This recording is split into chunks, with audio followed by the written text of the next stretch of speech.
Nashukuru sana kwa nyinyi kuwa hapa na kuwa pamoja katika kongamano hili ambalo ningetumaini tutakuwa tukilifanya kila mwezi. Tuwe tunakutana na tuendelee kuexpand mpaka wakati mwingine tukue mpaka huko nje, mpaka wakati mwingine tuende pale Uhuru Park. Because the agenda is to expand. Ambia mwenzako ni kukua. Bwana Yesu asifiwe sana. Kila kitu kinakuanga na mwanzo wake. Na hiyo mwanzo ndio tunafuatiliza mpaka tunafaulu kufika katika malengo mbalimbali. Women, you are very crucial katika the next phase ya Mungu ya kuleta the kingdom. Ile inaitwa the kingdom, tunazungumzia the kingdom of peace. Udhamaki wa dhayo. As we are getting 2027 ndio tunaanza officially hiyo kingdom hapa Kenya. Bwana Yesu asifiwe sana. Na Mungu atatumia zile paga ambazo hazijawekwa sharpening vizuri, hiyo dueku. Hizo ndizo atatumia. Hata tumia watu werevu sana, hata tumia watu wamesoma sana, ama wameokoka sana, atatumia mpaka walevi.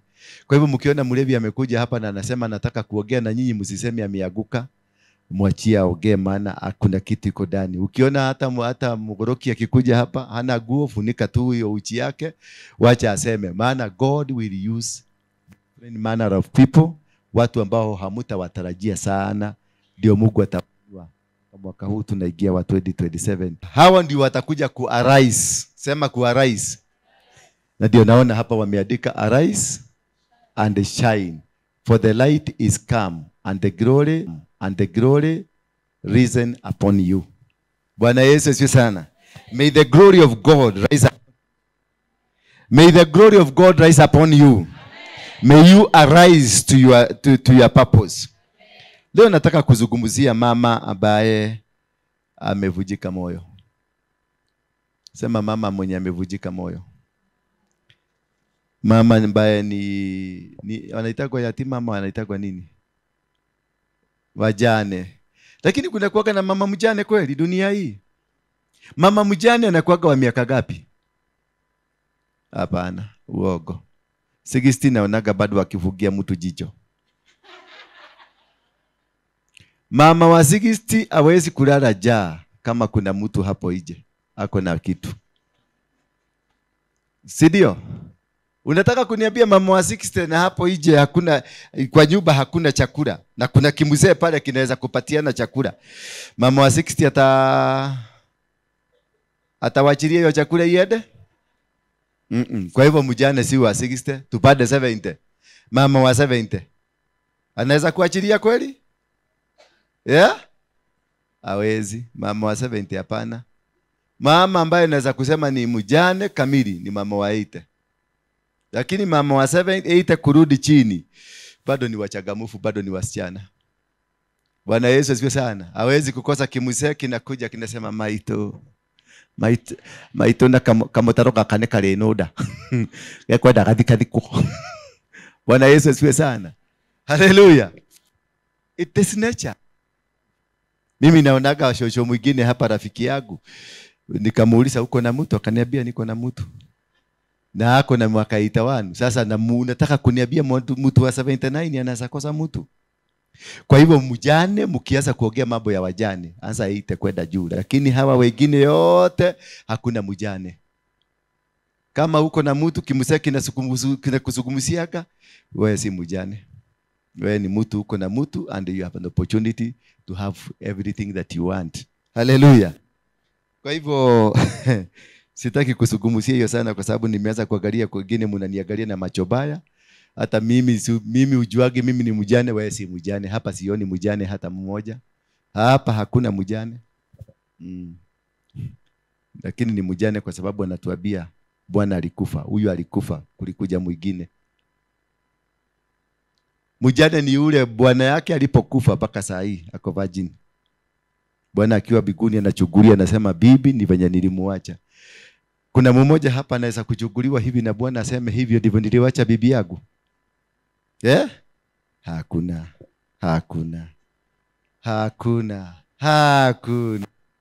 Hata kama unajua mnazungumza hiyo.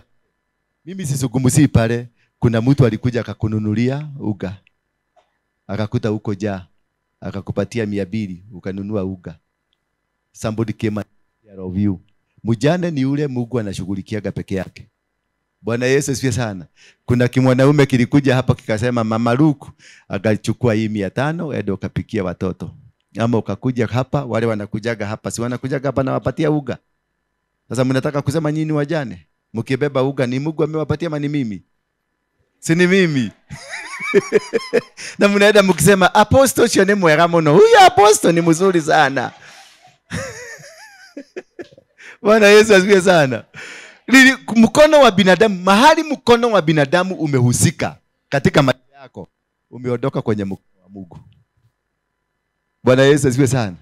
Na hiyo ndio nasema ni kawaida, maana tumekibiria binadamu. Tumeenda kwa binadamu, wametusaidia, wametushikilia, wametutetea, wametupigania. Kwa hivyo nyinyi si wajane.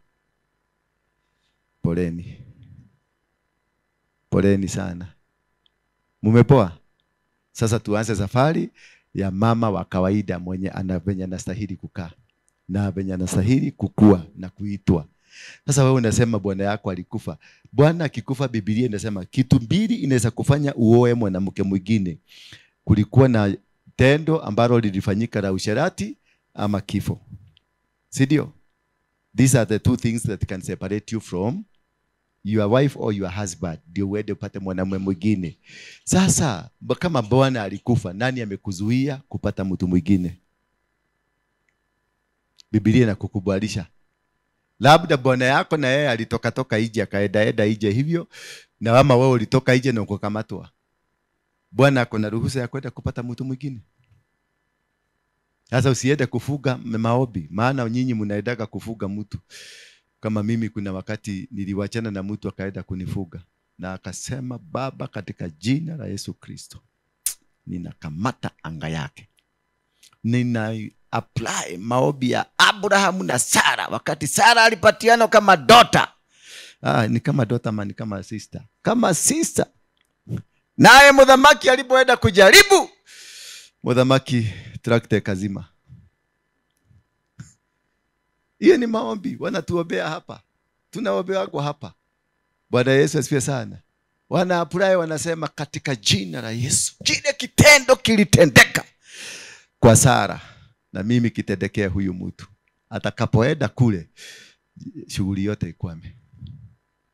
Na unakuta unaenda unang'ang'ana, shughuli inakwama. Kwa sababu umefugwa na mtu mlikosana na yeye. Wangapi wamewahi kufuga mwanaume anasema mahali popote akienda asipate mtu? Sasa mumeona mumeanza kuanguka, kwa sababu naona nyinyi wengi sana mumefuga watu. Kama Ani pale lazima alifuga mtu. Bwana Yesu asifiwe sana. Hiyo ni kawaida, ile hasira ya kuachwa. Unataka ukisema kuniambia wakati uliwachwa na ule boyfriend, uliwachwa ukaanza kuchekacheka ukipiga makofi? Unaenda ukafanya maombi, kumbuka Mungu. Huyu mtu tumetoka pali. Kumbuka Mungu, kasarali kangu nilitumia na huyu mtu. Kumbuka Mungu. Hiyo ni kufuga, unafuga. Sababu nakukumbusha Mungu, you are presenting your case before the court of heaven. Maana kuna kimwanaume kilikuja kikakupora, kaduka kakaisha, kamushara kakaenda, kila kitu ikaisha. Sasa kimwanaume kimepata mtu mwingine amenyoroka vizuri sana. Kimwanaume kinaenda huko. Sasa unataka utaniambia, utasema hallelujah. Jesus you gave, God you gave, and you have taken. Utakuwa na hiyo? Hapana, lazima utapigana. Ukiona kijamaa hawezi kukikamata, utapigana. Na kupigana naye utaenda kupigania wapi? Kwa magoti. Na nyinyi mnajua kuroga, kwa sababu wanawake wengi ni warogi. Unajua warogi, watu wengi wanafikiriaga ni yule amebeba kidhito amefugilia kwa suruali. Wanawake wengi, 99% of women, they are witches. Lakini si hawa wako. Maana ile maombi mnaobaga si maombi mazuri. Mimi najua kuna mama hapa alikuwaga hapa kanisani. Alikuwa naombeaga pale, siku moja nikamkuta akiomba pale. Alikuwa naomba baka machozi inamwagika. Maana nilikuwa nimemwambia, mimi venye nimekuangalia, huwezi kuwa bibi yako kwa hii kanisa. Akaniuliza kwa nini apostle? Nikamwambia, wewe uko na hasira mingi, na wewe unafugia watu wasiingie pale, na wewe unafagiaga watu wakiwatoa kije usiku kiomba. Na mimi wale watu nimeletewa ni mama sana ambao wako na injuries. Wamama wameitwa nyumbani, mabwana zao wamemwaita ubwa, wameitwa takataka, wameitwa nugu, wameitwa maraya, hata kama si maraya na hata kama si nugu. Sasa hao ndio na wanakuta pale wanalilia kwa hii, na nimewapatia hii kiade yangu, wanaliliaga hapo sana. Si unaona, nikamwambia si unaona hii nguo yangu hapa imeparara, hapa ndio wanakujaga wanalilia. Na sasa wewe ukiniona na wao unaendaga kuwaombea watoke waende, unawafukuza. Mimi nikatoka nikafikiria nimemalizana na yeye ama tumemalizana, nikamkuta pale akiomba. Ninakusema hiyo boma ni yangu, hakuna mtu atakaingia kwenye hiyo boma, na akijaribu kuingia maneno isikue sawa. Ndio mnaonaga sijapata mke. Mimi nilifikiria niko joki na joki, kumbe alisema kule biguni akaniripoti. Naye Mungu anasikiaga maombi ya kila mtu. Hata maombi ya shetani Mungu anasikilizaga. Wakati Ayubu alianza kuteswa, shetani alienda kwa Mungu akamwambia hiki kijamaa kinakuabudu kwa sababu ile vitu umempatia. Kwa hivyo Mungu usikilize shetani. Sasa kama Mungu anasikiliza shetani, na huyu alikuwa amenipenda na alikuwa ameshika kajua ministry, sasa yeye ndio mama kanisa. Baka madress na dress kimama kanisa. Halo, na najua kufuga. Na mimi wakati alisema alijua hivyo alienda kufuga, na mimi sikujua kumeenda kufugwa ndio nifugue. Unajua problem problem ya maombi ni ameenda kunifugia lakini sijui kama ananifugia. Kwa hivyo sitaitafia na maombi yake. Yeye itafaulu maana na haina stop, hakuna pigamizi. Bwana Yesu asifiwe sana. When you go to court, ukienda mahakamani kuna kuwaga na process, na wewe unaulizwa maswali unajibu ni ndio ama si ndio. Ukinyamaza wana assume umekubali. Sasa mimi sikukataa. Venye alienda kwa court akaprosecute akasema na mtu alikansel. Kwa hivyo yake itaenda. Na kama alinifuga nisipate mtu, nimefugika. Ndio unaona wetu wengi hapa mmefugwa na mkafugika, maana hamjui kuna kamutu kalikuombea vibaya na huko. Haujui kuna mtu ambaye alikuombea na akakufuga. You don't know. Wewe unakaaga mnaibaga na yeye, kumbe mnakuaga praise and worship team na yeye na alikufuga. Yeye tu ni kucheka, mnachefanya nini? Na alikuja na akatoa dhabihu hapa akakonfirm. Sasa wewe utaishi dunia hii unasemaga hoyera hii tu na regie mundu ni hile moko muno. Unakaukiwa baka unaseeka. Ukiwa miaka 70 ndio unafunuo ati ulifugwa na mama fulani ambaye mlikuaga naye. Sasa miaka 70 ndio unaanza kutafuta mtu.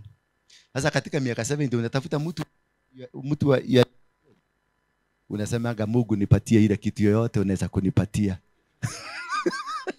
Sasa hapo ndio unakuta ukichomoka, kwa sababu Mungu ni wa huruma, na kuna mtu alikuwa amekupagia, na huyo mtu na yeye alienda akatupotea, akaenda na huko kwa manyasi, akaenda kukunywa chang'aa. Meno yote iling'oka na anakaa na jicho moja kama Bedford, ni venye amebodabodo na wanaume. Sasa Mungu anakuletea huyo mtu, maana umesema give me ile kitu ile kitakufurahisha. Mama, mimi I am your vessel. Give me a vessel that will supplement. Sasa atakuletea huyo wachanga, na hako na watoto wangapi? 10. Na wewe maana hauna watoto unasema tulee. Bwana Yesu asifiwe sana. Ndio unaona watu wengi walianza tukiwa wasichana, tulianza kusema nataka, tukiwa na miaka 25. Tulisema nataka nini? Mwenye ana driving, kuna nyumba na hako na pesa na ameajiriwa. Ikaenda miaka ikaruka. Ikaenda 30 ukaanza kureduce. Ukasema ako na kagari, unajua ile ilikuwa mpaka Range Rover, ilikuwa mpaka Audi, mpaka Mercedes, ulikuwa specific. Ukifika miaka 30 unaanza kuondoa the specifics. Kwa sababu mambo imeanza kuenda murama. Ikienda 35 unasema I won't mind a working man. Sijali nyumba tutatafuta. Si ulisema utabariki kazi ya mikono yetu. Ikifika sasa wote ndio unasema sasa no one can do. Bwana Yesu asifiwe sana. Because kuna kitu ambacho kilifanyika katika maisha yako. Kuna kitu. Hata hiyo mume wako kukufa, hiyo miaka alikufa. Wakati mliona mkakaa miaka 9, miaka 10 na akakufa. It is normal. Kuna kitu kilifanyika ndio huyo mtu akufe. Maana kuna mtu alitaka kuinterfere na destiny yako ama destiny ya huyo mtu. Ndio maana huyo mtu akafanya nini? Akakufa. Na alipokufa wewe haukuelewa huyu mtu hakuwa nafaa kuenda mapema hivyo. Maana Biblia inatuambia miaka 70. Na mtu wako amekufa miaka 35. Mimi ndoa yangu ilikufa na tuliona 2009 ikaenda. Sasa hapo nataka kuniambia ni normal? Hiyo sio normal. Na kutoka siku hiyo naogeaga na mama kama huyu, tunaogea kidogo tunapelekana kidogo, naanza kumchukia. Mimi ndio naanza kumchukia. Naanza yani nasikia sitaki hiyo story, nasikia sasa hiyo Biblia inaanza kukuja kwa kichwa haraka. Jana kabla huyu mama Biblia iko inakuja, lakini baada tumeshikana Biblia inaanza kukuja, inaniambia the righteous shall live. Wale watakaoenda ufalme wa mbinguni hawatafanya hii. Alafu nakumbusha wewe ni mchungaji na unataka kufanya hii gono, itakuondoa kwenye ufalme wa Mungu. Naanza kusema na kweli. Hallelujah. I repent my sin. Bwana Yesu. Sasa shetani kitu kingine nakuja na nikumbusha, jichuge hapo kanisani kuna roho ya Jezebeli watakuagusha. Sasa hiyo roho ya na nilitokosa nani? Huyu jana, na akakubali akaingia kwa boxi. Alafu kesho nakumbusha roho ya Jezebeli. Sasa ninaanza kumwondokea pole. Si roho ya Jezebeli. Kuna kimama tulikuwa nacho kilisimama kikaeka broko. Sasa wakati wowote nikienda kumove simama, hiyo maombi ilifanywa inasimama, na ikisimama inakuzuia kila kitu. Maana haukukaa prayer because haukujua kama kuna prayer kama hiyo ilifanywa. Ndio unaona watu wengi tuna chance ya kukua married lakini tuko single. Si ati uobagi, si ati utakagi, lakini kuna kitu ilifuga na haujui kama ulifuga. Sasa wewe uobagi maombi ya kufugulisha, unaomanga maombi Baba nipatie. Baba ako tayari kupatia, lakini kuna mlango. Ndio Yesu alituambia omba na utafanya nini? Na utapewa. Usipopewa ufanya nini? Tafuta na utafata. Bwana Yesu asifiwe sana. Ukiomba uone haupewi, wachana na maombi, fuga maombi, nenda kwa Mungu muulize ni kwa nini hausikii. Seek and you will find. Uliza Mungu ni kwa nini haunisikii. Wachana na maombi sasa, hope bless me. Hapana, wacha bless me. Nenda kwa Mungu kwa mlima, jifugie siku 3, siku 7, siku 21. Uliza Mungu, ni kwa nini husikiagi maombi yangu? Ni kwa nini haunijibu? Yesu asifiwe sana. Katika hiyo Mungu atakujibu, atakwambia kuna mlango nimefuga. Mama, unakumbuka mama fulani mlikuwa na yeye kule Mombasa? Yule mama wa Mudigo mlikuwa na yeye, na huyo mama ukamfanya madharau, ukamletea bibi mwingine kwa nyumba. Yeye alienda kwa mganga akafuga. Sasa hapo ndio umesika. Mungu amekufunulia. Ama unaona shosho yako kwa doto akikupiga, ama unaona grandfather akikupiga, ama unaona ule mzee, kwa sababu kuna wazee wengine walikufa lakini bado wamekukamata. Mnajua hivyo? Kuna wazee wako ndani ya shimo, lakini ukienda kupata mtu anakuja kwa doto. Na akikuja kwa doto, hiyo relationship inakufa hapo. Bwana Yesu asifiwe sana. Lazima ukue, you have to be released, you have to be set free for you to be able to get somebody. Na hiyo modo wetu Susan, utaweza pata mtu kuje na hata alale na wewe lakini akuache. Ndio kitu ya muhimu sana kuelewa ni nini kinaweza kuwa katika maisha yako. Unapo seek, ukipata kujua, ndio tunasemaga huo ni mlango umefungwa. Kama ndoa yako imesimama, imefungwa, ni mlango. Kama unajaribu kutafuta boyfriend anakuja anaponyoka, ni mlango. Kama unatafuta mtoto hapatikani, ni mlango. Kama unatafuta mzee hapatikani, ni mlango. Ndio anakuambia seek and you will find. Ukifind unapata ni mlango. Ndio anakuambia baada ya kujua ni mlango hiyo, enda na dhabihu, andefanya nini? Knock, the door will open. Kwenye hicho specific ambacho ulitisha, huo ndio mlango. Nenda, go and knock and the door will be open. Sasa hapo ndio pata ufunuo ya kwamba ni mzee yangu ya kwanza ndiye alinifuga, ni mke wangu ya kwanza ndiye alinifuga. Kama sasa wengi hapa tumefugwa na ule msichana tulilala na yeye wa kwanza, ule mvulana ulilala kwanza, ule alibreak virginity yako, ule mlimwaga damu ikamwagika chini, huyo ndio bwana yako mpaka sasa. Wao wengine wote uko nao kora. Bwana Yesu asifiwe sana. Kama kuna yule alibreak siku ya kwanza ile ukapiga duru, Ukasema enda pole pole. Hapana, unataka utaniua. Hiyo ndio bwana yako mpaka sasa. Maana kuna damu ilimwagika. Hiyo damu ilimwagika, it became a blood covenant. Covenant inajulikana biguni. Where there is a blood covenant, it is registered in a deity. The blood covenant registers the covenant katika ule Mungu naamini. Kama ni shetani imekuwa registered huko. Ndio ukienda kwa waganga damu ikimwagika ina register. Ukienda kwa kiama tukichinja busi ina register. Yesu na yeye akamwaga damu ikaregister. Bwana Yesu asifiwe sana. Where there is blood ilimwagika. Kwanza hiyo ya sex ni kitu baya sana. Hiyo ndio imekufuga. Ndio naona unahangaika mpaka sasa. Unapata kimwanaume ni kizuri lakini hamukai kwa nyumba kwa amani. Ni kizuri lakini you are not working together. Ni kizuri lakini there is no prosperity in the house. Because you are owner. Bwana yako mwenye alikuvuja virginity. Ama mke wako ambao ulivuja virginity. Ako bado anakugoja. Bado analiliaga Mungu. Baba, yule mke wangu ambaye anatabulika biguni. Yule anatabulika biguni ni yule damu ilimwagika. Wangapi walivuja virginity hapa? Hebu inua mkono. Kama umewahi kuvuja virginity yako, inua mkono. Haya. Nyinyi wote ni mavagin? Halo. Nyinyi wote ni virgin? Nyinyi wote? Eleti kiaraga riri. And why are you single? Because you are virgin. Ama ni kustuka mumestuka. Kale hata mwingine hamujui, mulisahau ni nani alikuvuja virginity. Virginity ndio na control life yako. Huyo mtu mulifanya na hiyo ndio na kucontrol. Ndio unasema pray are you and you will be answered. If there is no answer, seek, you will find. And what you will find, utajikuta kwa hiyo msichana, huyo msichana. Huyo ndio bwana yako, huyo ndio bibi yako. Na sasa tafuta binu ujiteganisha na yeye ndio upate, kwa sababu hujui kule alienda, hujui kama alikufa, unasikiaga yeye unamjua lakini ako na bibi, they are happily living. Wanakaaga kule Ruda, wao wanakaa Mathare. Imagine your husband ako Ruda, wewe uko Mathare ukikula miguu ya kuku kula Mathare. Bwana Yesu asifiwe sana. Na kule kwake, kule anaishi Ruda, hata miguu yake huwezi kukula miguu ya kuku. Now you can imagine the kind of life. Unasemaga the first boyfriend drives a Range Rover. Sasa kigari kikipita kinakumwagilia maji, unasema my first boyfriend.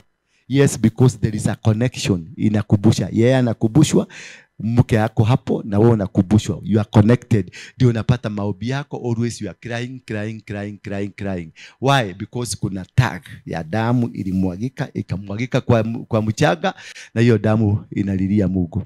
Maana kila damu inaliaga. Bwana Yesu asifiwe sana. Kila damu inafanya nini? Inaliaga. Ndio uliona Mungu alimuuliza Kaini, where is your brother? Akamuuliza my brother's keeper. Akamwambia aje? His blood inalia ikiwa kwa mchanga. His blood. So the blood, hiyo number 1, hiyo blood. Number 2, hiyo kitendo ya kono, hiyo sex, hiyo mulilala. Mulilala mkiwa na nguo ama mlikuwa na Halo. Munijibu ama mutoke muende. Hii ni conversation. Wacheni kujifanya madhigimaria hapa. Acha kujifanya madhigimaria hapa. We have to talk together. Cheni kuniangalia na sura baya. Wakati ulilalwa na wewe ukiwa uchi ama ulikuwa na nguo? Ulikuwa nini? Ulikuwa uchi. Huyo jamaa alipokuja kulala na wewe, alipiga magoti ama alisimama straight? Mlisimama straight? Yeah? Si alipiga magoti? Akiwa uchi. Nini kinapigia kwa magoti? Ni Mungu. Sasa imagine that is a God. You another covenant number 2 we make always. When I sleep na kujaga nasema nitoe zangu, nipige magoti ndio nikuigie. I have to enter a goddess. And when you have entered a goddess, ndio unabiagwa vitu mingi, sweetie I love you. Mayaga idiga gotika, de waku kinya tene, kinya gukwa wakwa. Ukirudi kumuuliza ni nini ulikuwa nasema hajui, but he and they were talking to a God. So what did you promise that God that you are speaking to? Ulimwambia nini? Sitawahi, maagai, haki ya Mungu sitakuacha. Wewe ni wangu milele. Wewe ni wangu hata wakifanya nini sitakuacha. You made a covenant to a deity, to a God. And this was listening. And you did it when you are naked. That is the worst covenant and the worst altar umeinua.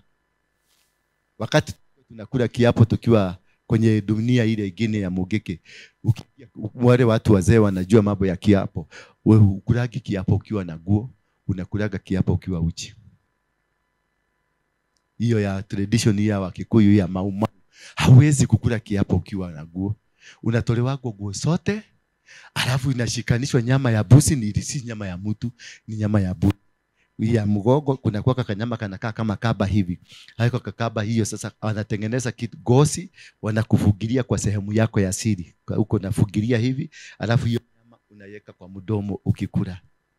Bwana Yesu asifiwe sana. Sasa unashika mdomo kwa nini? Nataka kuwafundisha covenants, how dangerous they are. Sasa kama umefugiliwa kwa hiyo nini yako kwa balls, hiyo gosi inafugwa vizuri, alafu unauma. Ukisema kutoka leo, unasema kutoka leo mimi ni wa Mugeke, mimi ni wa Mugeke na sitatoka Mugeke na kitu yoyote. Unawapa viapo mara 7. Unarudia mara ngapi? 7. Alafu unauma nyama. Kila ukiambiwa moja unauma nyama. Ukiambiwa ingine unauma nyama. Mpaka 7 unauma nini? Na hiyo nyama imeshikanishwa na nini? Na sehemu yako. Sasa unaapa na sehemu yako.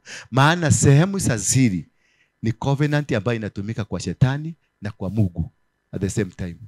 Sehemu ya siri. Ndio unaona hii kitu ukienda hapa hii mnara iko hapa inaitwa nini? Inaitwa nini mnara iko hapa? Ama ni kitu ni madoido ya kutengeneza Nairobi? Inaitwa obeliski. Ukiangalia obeliski, angalia pale juu. Hiyo ni sehemu ya mwanaume. Imepanda juu. Na hiyo chini round hiyo ni sehemu ya nini? Ya mama. Imezunguka hivyo. Ni kwa nini Kisakaja akuja aweke kitu ya mwanaume na kitu ya mama katika roundabout? Na alafu imeingia ya mama. Hallelujah. Because kutawala watu ama kuongoza watu ama maisha ya watu inatawaliwa kupitia the sexual organs. Ndio Mungu naye alisema watu fanya nini? Watahirishwe. Unakumbuka Mungu akiambia Musa nitakuwa kama kijana yako hatahiri? Because there is a covenant that you make. Hiyo blood ikimwagika kwa you make a covenant with God. Abraham akaambiwa nenda usakamusize mtoto wako na usakamusiziwe so that you can make a covenant. So sexual parts ni vitu muhimu sana katika maisha yako. Na ni vitu vinaweza kukuhangaisha ama ufaulu katika maisha yako. Hizo vitu ambavyo unafaa kuangalia is a holy thing. You have to make it holy. Maana sex, ufano wakati unaenda kupata breakthrough yako, unaenda kupatiwa tu pesa mahali fulani, ama anko yako anaenda kupatia, ama unaenda kuanza kazi yako, ama unaenda kuemployiwa kazi, kuna kitu moja inaweza fanyika kwako. Unalala ukiota na mwanamke, ukilala na mwanamke ama mwanaume. Inaitwa spiritual husband ama spiritual wife. Ukienda kazini kesho hiyo ulikuwa unaenda kutafuta, unasikia hakuna, imepotea. Because they use sex to connect you with the forces of darkness. They use sex to connect you with the powers that controls you. They use sex to break you down. They use sex to raise altars and the kingdoms of the devil. Mami, ni nini sasa unafanya? Kuna kamera pale, haihitaji mwangaza hiyo nataka kutupatia. Awanioni? Mtaniona kwa TV. Urudisha hiyo kwa sababu ya ile kamera. Si mnaona sasa? Sasa unakuta people for control. Na farume kucontrol. Hata shetani kucontrol binadamu. Alitumia nini? Alitumia sex. Alienda kwa mama akaambia mama, hapa kuna kitu mlizuiliwa. Kuna kitu mlidanganywa hapa kiliibiwa. Lazima kirudiwe. Na mama alipoangalia akaona na ni kweli, akapelekea mzee na mzee kabia mzee, haha nitwahegeshirwo. Mzee naye akasikia ni mzuri na wakaendelea. The moment God came, akauliza Adam, uko wapi? Akamuuliza tuko uchi. Akamuuliza nani aliwaambia mko uchi? Bwana Yesu asifiwe sana. Kwa hivyo the power of sex in a woman's life ndio ina destroy the capacity of you becoming. Ndio ina destroy the capacity of you going anywhere. Kwa hivyo kuna mfugo, wacha tusugumusie ile mnafanya sana, ile ya kuapa sitakuacha na hiyo ya kumwaga damu, hiyo ndio imecontrol maisha yako mpaka saa hii. That is why uko single. And that is why maisha yako imekuwa focus. And that is why kwa mwaka mmoja umekuwa na mabwana 6. Halo. Ama hatuna mwanamke ambaye anaweza kuwa na wanaume kama 5 in one. Huyu anakuja anaenda, huyu anakuja anaenda, huyu anakuja anaenda. They do happen. Kuna ingine inafanyaga mtu anakuwa masculine. Unakuta ni mama, ni behavior na characteristics zake na behave kama mwanaume. Hata ukimwambia hasikiagi, yeye ni burudosa, anataka kuburudozi. Ni kwa maana ile roho iko ndani yake, ni roho ya kimwanaume, alipadwa kimwanaume ndani yake. Ndio akienda kupatana kimwanaume kingine kinatoroka. Hujaijiuliza ni kwa nini uliwachwa? Hebu jiuliza ni kwa nini uliwachwa na huyo mwanaume na ndivyo alikuwa mzuri. You behaved like a man to him. Hallelujah. You behave like what? Like a man to him. Na sisi wanaume tukiona mwanamke ameanza kubehave kama mwanaume, tuna withdraw pole pole, maana hatutaki vita hapo mbele. Maana kuna mama anaweza kukushika hivi. Kuna mwanamke nilikuwa nakaa naye hapa Mukuru kwa Ruben. Hata kama alikuwa mzee sana kuniliko, alikuwa ameniacha na lakini huyo mwanamke alikuwa ananishika hivi, ananitwaga makofi, ananiambia nikae chini. Na ninakaa chini, anatoa nguo zake, anawekelea hapa, ananiambia nenda uoshe. Si ati alikuwa anataka nioshe, alikuwa anataka kuni-intimidate. Bwana Yesu asifiwe sana. Na hiyo ndio ile vitu mnafanya. I'm talking about covenants. Ile vitu zimewafuga. Sijui ni kwa nini nimetayarisha mafundisho hapa, najaribu kwa hiyo imekataa. Sisi tuwafuate hiyo tu, imekuja na imekatalia kwangu. Hiyo covenants. Yesu asifiwe sana. Ni kwa nini mama alikuwa na suruali yake? Unaweza kuelewa ni kwa nini? Kwa sababu kuna madhabahu ndani ya sex organ na hiyo nguo yake. Ndio naonaga wale wanatufuga, waelimu walikuwa hapa, alikuwa anatuelezea wale wamenatufuga wanatumiaga, wanaosha suruali, anaosha hiyo suruali, hiyo maji anafiinya kwa chakula yako. Bwana Yesu asifiwe sana. Na batu anachukua kanyama, analalisha kwa huko kwa banka, inalala hapo mpaka asubuhi. Kisha anakutolea asubuhi, anakatakata, anachanganya na nini? Anachanganya na mayai na vitu vingine, anakutia ka breakfast kazuri. Kimwanaume kikitoka hapo kinakuitaga mam. Ukwenda gati ya mam. Hakirudi kwake tena, kinakaa kwako, maana umekifuga na sexual organ. Why is the sexual organ so important katika maisha yako? Ni nini unaweza kufanya ndio uelewe ya kwamba kuna kitu kilifanyika? Na sisi wanaume tunaendaka tunapaka, tunaenda huko kwa waganga, tunawekwa dawa, unapaka vizuri, ukipaka vizuri, ukiingia huko ndani, mwanamke kutoka saa hiyo anaiba wimbo yako. Why is the sexual organ so important katika kuharibu maisha yako ama katika kujenga ndoa yako? Why do you need to protect? Why do you need? Ni kwa nini lazima uprotect sehemu hiyo? Na kwa nini Biblia sana inasisitiza katika hiyo misingi? Kwa sababu hiyo kitu yote, hiyo act na hiyo maneno yote mnafanya, ikifanyika inakuwa madhabahu. Madhabahu sio hii tu, hiyo ni madhabahu. Na hiyo madhabahu inapoanza kufanya kazi, inakuzuiaka katika kuendelea mbele, inakuzuia kupata bwana, inakuzuia kutapata mke, inakuzuia mpaka kazi yako, inakuzuia mpaka breakthrough, inazuia ministry yako, inazuia maisha yako, unaishi katika maisha confused. And you kutoka hapo, labda unaweza kuwa, kuna mtu anaweza kulala na mwanaume ama mwanamke. Unasikiaka kuna kwa Kikuyu tunasema kuna kieroge tune. Bwana Yesu asifiwe sana. Ukilala na huyo mwanamke, afaulu kupata mimba, azae mtoto wa kiume, lazima utakufa. Sasa unajua hiyo kitu imeingililia wapi? Kwa sababu kuna wanawake wengi hapa mabwana wamekufa na waliuliwa na kitu kama hiyo. Bwana Yesu asifiwe sana. Waliuliwa na nini? Na kitu kama hiyo. Maana nilienda nikalala na huyu, na huyu anakuaga na hizo demons baya.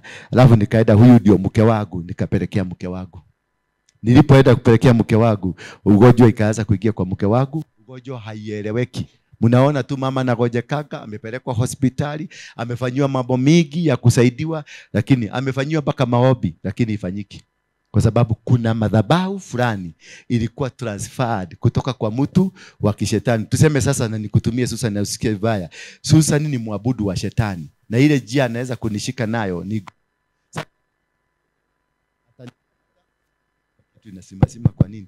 Atanikamata, tutarara na yeye. Sasa understand the principle ya kulala na yeye. Ata make sure tumelala na yeye. Ndio ni bebe hizo demon nipeleke kwangu kwa nyumba. Kwa sababu target kuagusha ndoa yangu, nipelekee huyu mke wangu kwangu kwa nyumba. Nikilala na yeye ataanza behave kama kashetani. Naye ataenda atafute mwanaume gani? Yule mwanaume. Naye mwanaume huyu ataenda kulala na huyu, na huyu naye aende alale na mke wake.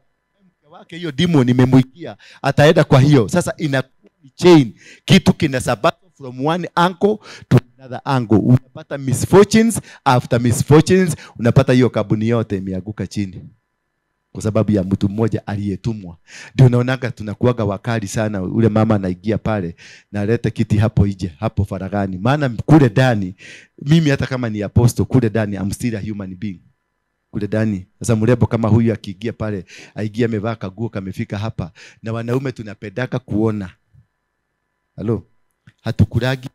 Hatukulagi kitu real, tunakulaga imagination. Mama akiingia pale kama ako na mini skirt imefika hapa, kila mwanaume ataangalia, atamfuata vizuri. Hata kama pastor alikuwa anafanya deliverance ministry, utaona macho imegeuka, imeenda hivyo. Lakini huyo mama azunguke hivi, akuje akiwa uchi, hakuna mtu atamwangalia, tutaangalia kado. Kwa sababu mwanaume wote anaangaliaga, anakulaga imagination. Sasa ukiona wale watu wanashika, kwa nini wasichana wanashika wanaume wengi? Wanafinyaga tu matiti hapa. Si unaona kama titi kanafinywa kanafura hapa. Halo. Wanatengeneza mdomo na macho vizuri na kaa, because we eat imagination, not the real thing. Men, hakuna mwanaume anakulaga real thing, ni imagination. Bibi yake akikuja yule analalaga na yeye kila siku, akimevaa ile t-shirt imeandikwa kavakavogo na sengenge ni ng'ombe, na huko ukimwi inaua, na ile suruali yenu ya hapa kwa kichwa. Huyo mama hakuna mtu anatakaka kumwangalia, lakini akienda huyo mama, the same woman, aende amekuja na mini skirt vizuri, amepaka, utakuta baka bwana yake anamwangalia hivi. Anageusana na yeye venye mpaka unasikia bwana anasema babe, kwani leo naenda wapi? Na jana alimpita, maana aliona ni kama ng'ombe. Sengenge ni ng'ombe. Bwana Yesu asifiwe sana. Hapa pale imeandikwa nani? Kabakaboko. Bwana Yesu asifiwe sana. So how you behave in that area ndio inafanya usucceed ama uaguke. Na ndio unaonaga watu wengi wale wameagushwa, they are targeted through sex. They are not targeted through anything else. Wanafuatwa through sex. Unakuta kimama kinakuja tu, kinang'ang'ana, atakuja mpaka kuwa praise and worship, akuja kuwe wa what, akuwe intercessor, atakuomba anaobaga. Mpaka mnajua huyu ndiye atakuwa kiongozi wa intercessor, lakini kile ametarget ni siku atalala na apostle. Na atafuata atakaa mwaka mzima hapa akiomba. Na breakthrough unasikia maombi anaomba mpaka unasikia dunia, mpaka watu kanisa mseme inasema mutumia cio ni muhoi Ngai, hatire Ngai arahoya. Nikigongona arenda gukinya, aende achike tu apostles, hata ataki dakika mingi, anataka second mbili. Anatumia mwaka mzima hapa because of a second. Just a second. Ndio huyo mtumishi. Akiagusha unasikia sasa anataka kuhama kanisa, unasikia kidogo kidogo ako neno. Na akiingia neno, utamkuta neno, yeye amekuja amepenya haraka haraka, ameingia kwa intercessor, ama ameingia kwa leadership, na amekuwa chairlady, amekuwa secretary, amekuwa intercessor, yani anajua kupenya na kupada, because mission ni moja. Fika kwa kiongozi, weka kiongozi chini. Bwana Yesu asifiwe sana. Because anajua the power ya hii madhabahu. Maana ni madhabahu yenye nguvu na yenye uwezo, na inasikikaga haraka kuliko madhabahu ingine. Hii madhabahu. inasikikaga haraka. Maana hii madhabahu, kuna msemo mwingine nilichukua, mwanamke alikuwaga yake hapa Gong zamani, wakati tulikuwa huko kwa Mugeke zamani kidogo. Sasa mwanamke wakaachana, alikuwa ni mtu mkubwa anajenga mabarabara. Sasa wakaachana na mwanamke sasa walipoachana alichukua mali kubwa ya huyu mzee. Walipochukua sasa alianza kutafuta ni nani anaweza kuniprotect huyu mzee asinifuate. Akajua ni Waroige. Maana siku hiyo unajua mimi nilikuwa nani? Mama akakuja na njaro. Si mnajua venye mnajua kuingia. Akakuja na jaro na nikaona kimama siku moja kilikuja kikaniachia bahasha ya 500,000. Nikakaa kidogo akaniachia mayabili, akaniambia nitakununulia gari, akaninunulia Prado because anatafuta security. Sasa mzee siku moja akajua na akaogopa, maana alisikia mke wako anakuaga na nani. Ukisikia ako na dola, utakubali kupatia na kichwa kweli? Mzee aliogopa. Lakini mzee moja kwenye bar mahali tulikuwa tunakunywa pombe, aliniona na akasema, "Liwe tekedi jalie na huyo." Akakuja akaniambia, "Bwana Waroige, tunakuheshimu, kupenda sana. Ile kazi unafanya Kenya hii. Venye ulitupigania Moro, ukatupigania Nakuru, ukatupigania huko, umefanya kazi." Hata mimi nikasema nikasikia vizuri. Lakini akaniambia, "Mimi najua unakuwa na kuna mama mko na yeye anaitwa fulani." Yeah, that is my future wife. Sasa nilikuwa nafikiria ni kujisifu. Akaniambia, "Sasa kuna kitu tu nataka, sina ubaya lakini nataka tu nielewe. Sasa utakapoingia huko ndani, kwa sababu najua unaigiaga. Ukiingia huko ndani ukute kuna nyumba ya ghorofa huko ndani, ujue ni nyumba yangu. Ukiingia huko ndani ukute kuna trakta hii ya nyororo kuchimba barabara, uikute hapo ndani, ujue ni trakta yako. Ukiingia hapo ndani ukute shule mzima, shule secondary, ujue ni secondary yangu." Sio kama mmenielewa. Aliniambia yeye mama amemeza vitu zake na anaenda kukumeza. Bwana Yesu asifiwe sana. Why is this thing so powerful? Why is this thing so ungodly? And why is it so godly? Bwana Yesu asifiwe sana. Maana kuna siri ilifichwa kwenye sexual organs. Ndio naona KICC, niliwaambia hapa KICC imejengwa na nini? The sex organ of a doggy. Hiyo ni kitu ya doggy. Alafu ni wajaja wakuweka ile hiyo ya mwisho pale juu, waliikata wakaiweka pale chini. Msielewe what is the motive. Ndio architecture achore sexual organ ya puda aiweke at the middle of the country na ifanyike ndio kubwa ile ya nchi. Ni kwa nini? Kwa sababu hiyo ndio madhabahu ile kubwa. Nani ya pesa kwa mfuko yake? Hebu nitolee pesa yako moja. Pesa tu yote, noti. Toa tusibebi na kurudishia. Nataka tu moja tu nikufundishe. Lete 100, lete ya 200, lete ya 500 uone. Kuna kitu nataka nikufundishe ndio uelewe power iko kwa hii kitu ni gani. Tabrukia. Unaona hii nyumba ni gani? Nani amekaa hapo karibu na KICC? Ni Kenyatta. Wakati tulipitisha constitution tulisema isiwekwe picha ya mtu ama kitu kama hiyo, iwekwe wanyama ama iwekwe. Lakini they vote very hard to make sure KICC iko hapo na Mzee Kenyatta ako hapo. Angalia noti nyingine ya 200, ya 500, it is the same. Why? Because madhabahu. Hii KICC ilijengwa, asante sana mami. Hii KICC ilijengwa na pesa ya mama yako na ya baba yangu. Machifu wote Kenya mzima waliambiwa kila mtu atoe any adult atoe shilingi 5. Mama yangu alitoa 5. Baba yangu alitoa 5. Hiyo ndio ile pesa ilitumika kujenga KICC. Lakini walikuwa najenga nini? A sexual organ of a doggy. What was the reason behind it? Kila mtu Kenya mzima, wale wazee mulinua dhabihu, mulitoa sacrifice. Ndio mujenge kitu puda katika nchi. Ndio kwalete kitu inaitwa sexual immorality. Na economy zote za dunia zinakuwa controlled na sexual immorality. Wale watu wanatajirika, ukitaka wale wanaendaga sexual dungeons, wakiingia kwenye dungeons hizo, wana control power yote inakuwa controlled from sexual immorality. Lazima murushiwe spirit ya immorality ndio uchumi yenu ibebwe. Ndio shetani apate nafasi ya kutawala. Maana hapo ndio shetani anapataka nafasi ya kutawala. Ndio ukue accused. The country must, lazima ifanyike ikue madhabahu ya shetani. Wakienda kwa Mungu, wakienda kuaccuse Iji ama kuaccuse watu wa Iji, wanasema this country is controlled sexually on an immorality purpose. Sasa unakuta tukianza kuchapwa biguni tunachapika vizuri, tukianza kuchapwa hapa duniani tunachapika vizuri, because an accusation inafanyika. Ndio unaona doa yako ikipigwa, inapigwa because kuna accusation. Ukiona kanisa ikipigwa, inapigwa kwa sababu kuna accusation. Bwana Yesu asifiwe sana. Sijui kama nina make sense. Am I making sense? Ama nimewabo? Najua labda mnazoea ile ya pewa. Naona mtu mmoja anaenda kubarikiwa. Ninaona Range Rover inakuja. Mtu mmoja aseme amen. Hiyo kitu mimi sitawaambia, lazima niwaambie source ya poverty yako ni gani. Hata nikikuja ni prophesy, hata nikikuja niseme Range Rover zimeanguka, zimekuja. Kitu kinafaa kuniuliza ni mtu gani acha gari yake kwa barabara ndiye kuje kwako. Maana barabara gari inatoka Japan. Hii miujiza nakwambia ati kamata juu. Hapo nasikia kuna moto, kuna gari logbook zimeshuka, zimetoka wapi? Ni gari ya nani imewachwa kwa barabara ndio pokea gari? Mungu alisema nitabariki kazi ya nini? Ya mikono. Nenda ufanye kazi, Mungu abariki kazi ya mikono yako.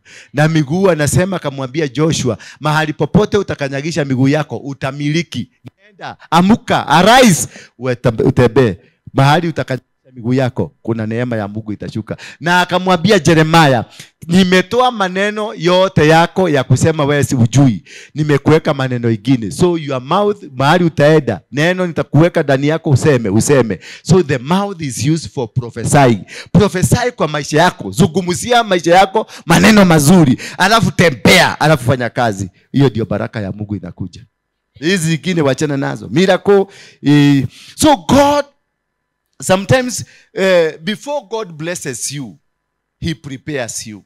So he must prepare you for you to understand. Uelewe ni nini hiki kinaweza kuwa ni changamoto katika maisha yako. Ni nini umezeeka na hauna Bwana. Bwana Yesu asifiwe. Na huko na sura mzuri. Sasa ukiangalia wamama kama hawa wazee, ukiwaangalia, hebu rudisha miaka yao nyuma. Si unaona walikuwa warembo sana? So all of us, we were designed to succeed. All of us tulipangiwa kwenda mbele, lakini kuna madhabahu iliinuka katikati yetu. Why is this sexual part being very important? Because that is where God alitransfer power zake zote. Bwana Yesu asifiwe sana. God did not transfer his powers to your head. God did not transfer his powers to your body. Hapo tu ndio aliweka powers zake za nini? Za kuuba. Maana aliuba mtu mmoja, hiyo ingine akaachia Adam na Eve. Akawacha nini? Hapo paendelee na kazi yake. Kwa hivyo mikono ya Mungu iko hapo ya kuendelea kuuba. And that is why now you see the devil really targets hapo kuharibu uumbaji na mipango ya Mungu isiendelee. Mipango yote ya Mungu isiendelee, lazima unakuwa targeted hapo. Bwana Yesu asifiwe sana. Na unaona kutoka hapo, maana hapo ndio mbegu inaingililia, na hapo ikirudi kutoka, inatoka ikiwa binadamu, inatoka ikiwa mtu. They target the seed. Bwana Yesu asifiwe sana. The devil targets on that sexual part because of a seed. Hapo ndio mbegu inaingililiaga. Na mahali mbegu inaingililiaga, hapo ndio control ya dunia iko. Sijui kama mnanielewa. Hapo ndio control ya dunia iko. Hata maono we birth. Anything we birth. Kila kitu ni kuzaa kinazalikaga. Because the reference ya wewe kufaulu katika hii dunia inakuwa referred from your sexual organ. Bwana Yesu asifiwe sana. Na wachawi wote wakitaka kukufunga, wanakufunga from their sexual organ. Warogi wote ama mtu yote kifanya kitu kifanyika, it is from where? Your sexual organ. Sana. And that is where you are defiled from, because that is a holy ground where God released his power for creation, procreation. Ndio watu wakuja dunia hii wanaingiliaga hapo akiwa bego, anatoka akiwa binadamu. So hapo ndio shetani ana target.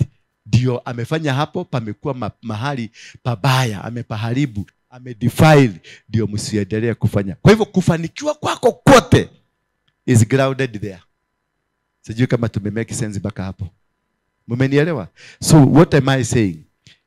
Ndio wewe uweze kufaulu kwenda to the next life, to the next step. Lazima ujiende ujiangalie, uulize, could there be an artificial ama power ambayo imenifuga kupitia hiyo njia? Kale kamsee ama ka boyfriend kakwasa tulilala nako, hiyo damu ilimwagika, how did I do it? How can I nullify it? Naweza kuicancel namna gani? Maana hiyo damu bado inaitana, hiyo damu inalia. Huyo mama kama sasa tuseme huyu ndio nilivuja virginity yake, na alafu akachukuliwa na kimzee kama kile, ukule kinamutesa, akililia Mungu anakumbukaga ile damu. Bwana Yesu asifiwe sana. Na hiyo damu mahali popote iko, na mimi niko na kimama kama hiki, nimekioa. Sasa huyu akiitisha mtu yake, mimi kwangu kuna vurugika, naanza kuchapa huyu, maana kuna mahali ninaitishwa. Unaona hiyo chain? Ndio nakuta kule mzee na wewe unapigwa kwa sababu you are in the wrong person. Na mimi ulikuja hapa ukatoa dhabihu, ukaenda kwa Maina Ng'ang'a ukatoa dhabihu, ukaitisha Mungu, nipatie bwana wangu. Bwana wako ni nani? Ni ule ako registered. Sasa itabidika mimi kule niko Mombasa na bibi wangu msuri na itaka darling, nianze kumuita ubwa na takataka, maana kuna kitu kinaniita. Kuna bego iliinuliwa, kuna sacrifice ilitolewa, inaniita. Bwana Yesu asifiwe sana. That is why now unakuta you are at attack of war. Unavurutwa, unapigwa. Doa haifanyi, doa haisamani, na doa haitembei kwa sababu kuna kitu kinakuita. Na hicho kitu kinakuita ni damu, na damu iko na nguvu. Bwana Yesu asifiwe sana. Simuseme amen. Sikia ni kama nimemaliza. Kuna mtu ako na swali? Ne matimenyerete kuhunjĩrio ũguo moye kuhunjĩrio Biblia chapter 1 of Genesis ya Jacob yukaga atia. Shika vizuri. Mumeelewa pahali sijui ni kwa nini nimeambiwa ni wahubiri hiyo. Ni kumaanisha nyinyi wengi mumefugwa kupitia hiyo kajia. That is why you are single. That is why you are poor. Poverty is also connected with sex. Huduma yako is connected with sex. Watoto wako is connected with sex. Your life is connected with sex. Sasa fanya utafiti. Kama ulikuwa kamuse kale kijana kalikuvuja virginity, address that issue. Kama ulikuenda ukabeba, sasa ukanibeba na mimi ni bwana ya huyu, ukanichukua na madharau, huyu akaenda kwa muganga, wakaweka kamba, wakafuga. Sasa mimi ujue nimefugwa. Hakuna. Halo.